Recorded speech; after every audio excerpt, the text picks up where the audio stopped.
I am Warren Richard Rodwell. Exactly a month since he was kidnapped. Finally, proof of life. The video was sent to Mr. Rodwell's wife just before Christmas, along with 4 photos.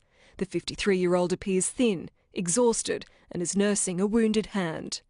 To my family, please do whatever to raise the $2 million they are asking for my release as soon as possible. But his 27-year-old wife says she doesn't have the money, nor will the Australian government pay. Well, there's been a bipartisan policy on not paying ransoms for many, many years. I believe the government is doing everything it reasonably can, and it naturally, in these circumstances, has the full support of the opposition. Nigel Brennan agrees that the government shouldn't pay ransoms.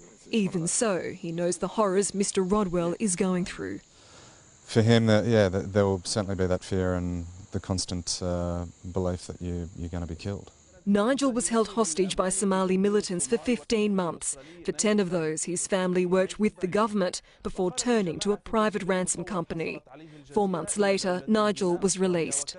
Just hope that the Australian government's being, upfront with Warren's family and on what they can actually try and achieve and giving them options or what else is available out there. Local police had warned Mr. Rodwell that kidnappings were rife around Mindanao Island, where he lived with his wife. The former soldier insisted he could look after himself and carried a gun.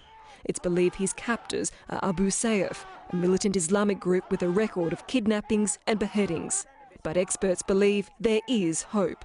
I think that they can certainly expect to negotiate and to be successful. Negotiations may be protracted, but in general, when expatriates have been kidnapped, then they do secure the release eventually.